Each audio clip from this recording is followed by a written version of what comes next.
इंद्रियों का नियंत्रण,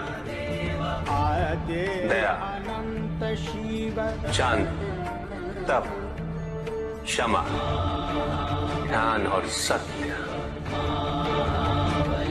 और जब कोई मेरे इन पुष्पों से आराधना करे, मैं अवश्य प्रसन्न होता हूं। भक्ति में भव्यता आवश्यक नहीं है पुष्पदल, अपितु सारल्यता आवश्यक है। भक्त के लिए ये समझना अत्यंत कठिन हो जाता है। प्रायः भक्ति कब मोह में परिवर्तित हो जाती है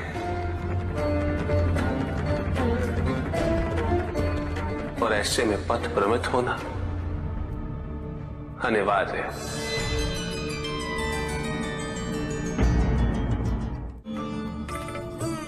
इस संसार में, समाज में व्यक्ति का पद जितना ऊंचा हो, उसके कर्मों के परिणाम उसके पद के अनुपात में ही संसार को प्रभावित करते हैं। इसलिए समाज में उच्च पदों पर विराजमान व्यक्तियों को सदैव अपने दायित्व का स्मरण रखना चाहिए। उन्हें यह स्मरण रखना चाहिए कि यदि वो अपने पद की गरिमा को क्षति पहुंचाते हैं तो उनका पतन निश्चित है।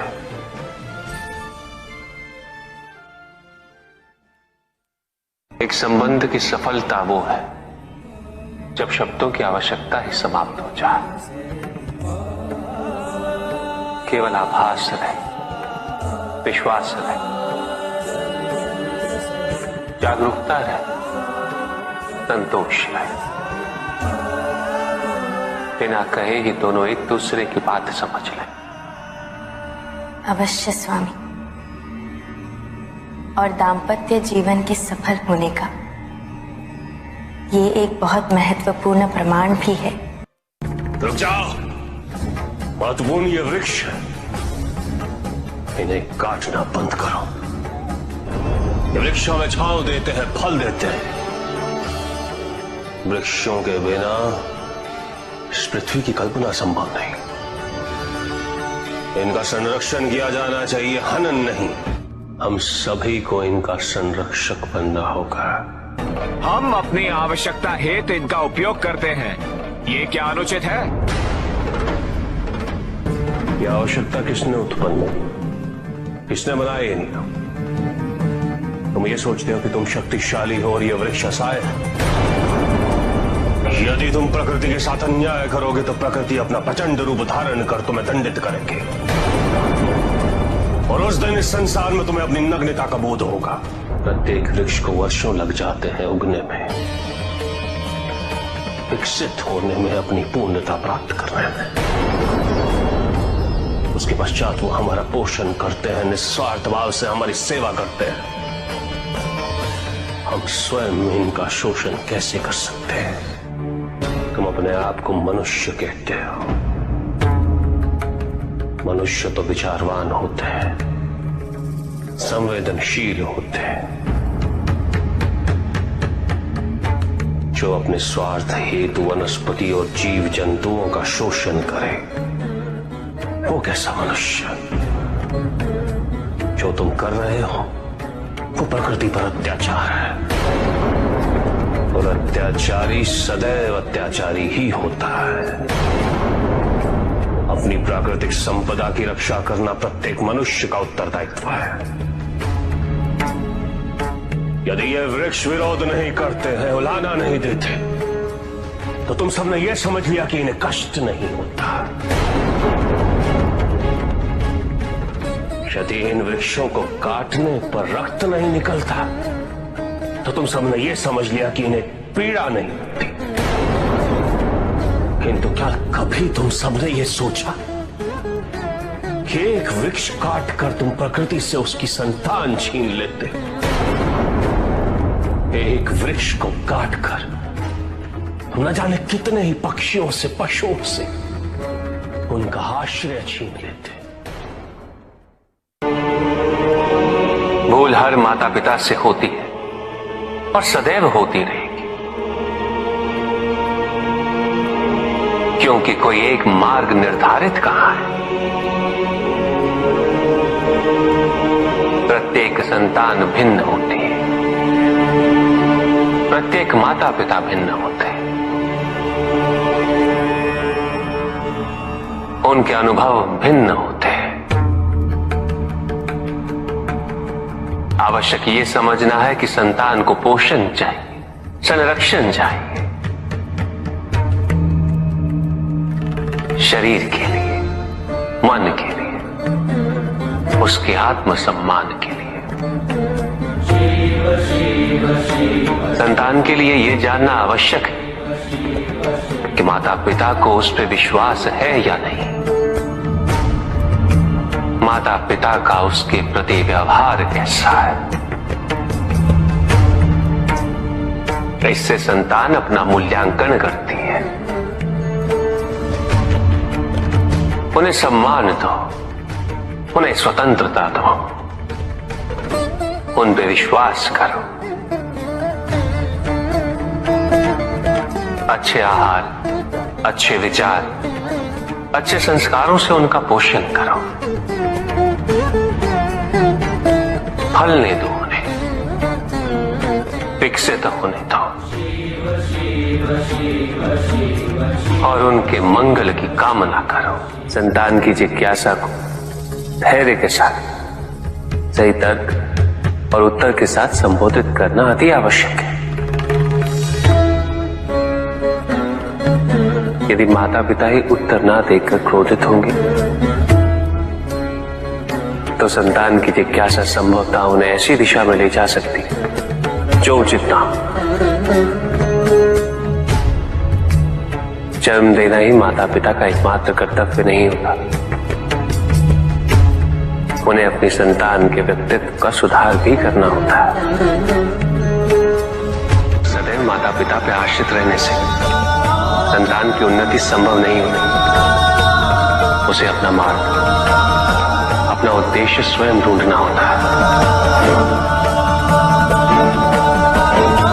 और माता पिता द्वारा अपनी संतान को अपना लक्ष्य प्राप्त करने से रोकना यह अनुचित है। भाग्य तो स्वयं कर्मों से ही निर्धारित होता है।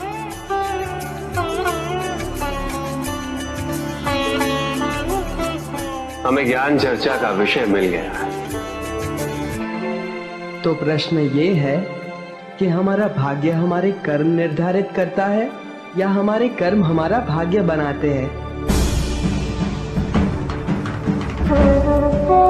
जब भी हम अपने अतीत की ओर देखते हैं तो मन में यही प्रश्न उत्पन्न होता है कि हम जिन परिस्थितियों में हैं, क्या उसका मूल कारण हमारे कर्म है या हमारा भाग्य।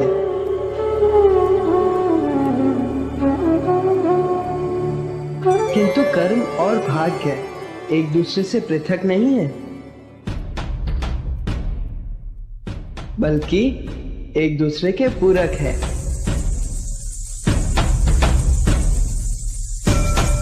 कर्म से भाग्य निर्धारित होता है और जो भाग्य हम अपने कर्म से अर्जित करते हैं वही भविष्य के कर्मों का आधार बनता है।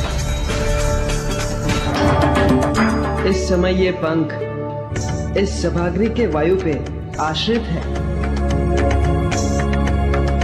आप सभी की श्वास इसकी दिशा परिवर्तित कर सकती है। इसकी अपनी इच्छा कुछ भी नहीं, ना ही इसमें अपनी दिशा स्वयं निर्धारित करने की क्षमता है।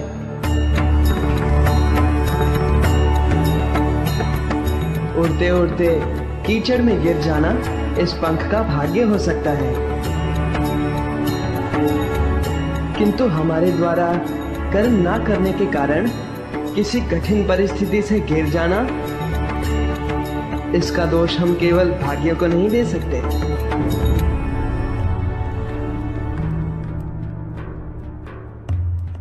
क्योंकि हमें अपने विवेक से कर्म करने की क्षमता प्राप्त है। यदि हम कर्म नहीं करते तो उसका फल हमें भुगतना ही होगा। भाग्य प्रबल हो तो वो हमारे कर्मों को प्रभावित करता है, किंतु ये भी सत्य है कि कर्मों की प्रबलता हमारे भाग्यों को परिवर्तित करने में सक्षम होती है। किस मार्ग का चयन करना है ये केवल हम पे निर्भर करता है। किंतु कर्म और भाग्य में कौन अधिक महत्वपूर्ण है? कर्म, क्योंकि कर्म ही सौभाग्य को दुर्भाग्य बना सकता है और दुर्भाग्य को सौभाग्य में कर्म ही परिवर्तित कर सकता है। किंतु कर्म से मेरा तात्पर्य कर्म की पूर्णता है।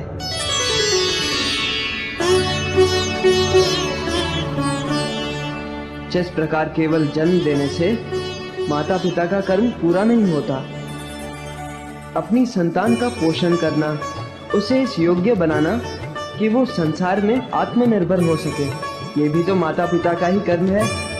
संतान को संरक्षण देना, अच्छे संस्कार देना, उसे उसके दायित्वों के प्रति जागरूक करना या सक्षम बनाना, ये भी माता पिता का ही कर्म है।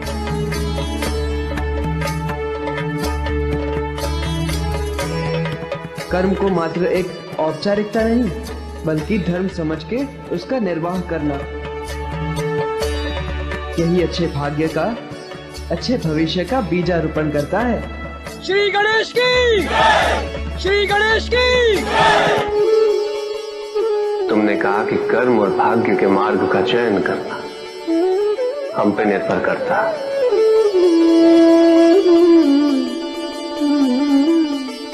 किंतु यदि कोई चयन करने के मार्ग का चुनाव ही ना करे तो क्या?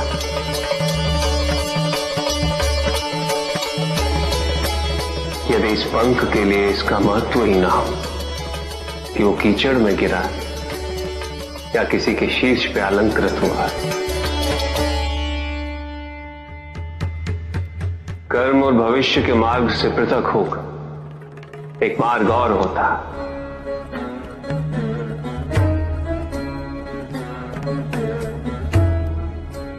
वैराग्य का मार्ग।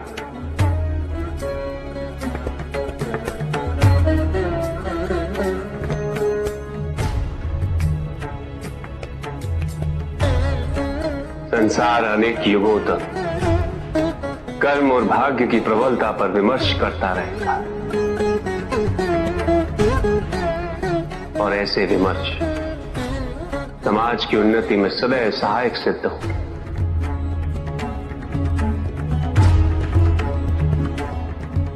ना सम्मान का मोह, ना ही अपमान का भय।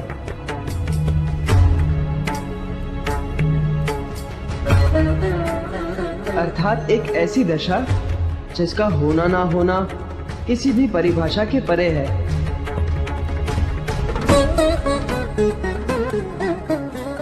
महादेव की, श्री गणेश की, श्री गणेश की।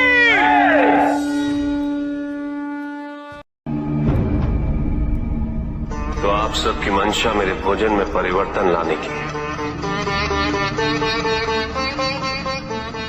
जी हाँ प्रभु, और इसका हमारे समक्ष ठोस कारण भी है प्रभु। विवाह उपरांत आपका जीवन सभ्य समाज की संगति में व्यतीत होने वाला है और सभ्य समाज में अपक्व भोजन को हे दृष्टि से देखा जाता है प्रभु। इसीलिए अब आप पकवान ग्रहण करके सामाजिक जीवन का आनंद लीजिए प्रभु। आप देवतागण उस जीवन पद्धति को तिरस्कृत कर जो कि आपके अनुरूप और जो आपके अनुकूल ढल जाए, उसे आप सभ्य की संज्ञा देते है ना इंद्र? महादेव, इसे कृपया अन्यथा ना ले प्रभु, परंतु देवराज के कथन में कुछ सत्य अवश्य है। पकवान का सामूहिक रूप से ग्रहण करना ये सभ्य समाज का अभिन्न अंग है। अब आप भी इसे अपना ले तो इसमें हानि क्या है प्रभु? ऐसे भोजन से केवल हानि ही हो सकती है देवर्षि नारद। सर्वप्रथम ऐसे भोजन के उत्पादन हेतु जो कि सभ्य समाज का भोजन है और वन्य प्रदेश का विनाश कर उसे खेतों में परिवर्तित करते हैं, जिससे उसके संरक्षित जीव जंतुओं का भी सर्वनाश होता है।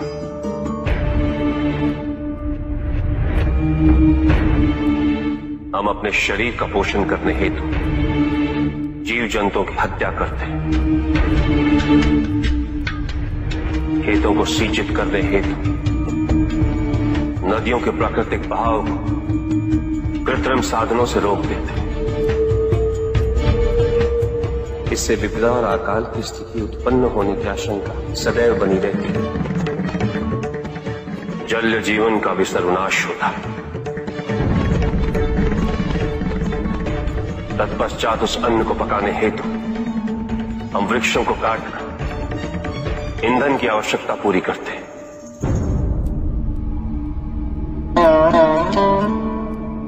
और पकाने की प्रक्रिया में उसके सारे पोषक तत्वों का सर्वनाश कर देते हैं। नहीं देवराज, अपने पोषण हेतु मैं अन्य जीव जंतुओं की हत्या कदापि नहीं कर सकता। यह असंभव है।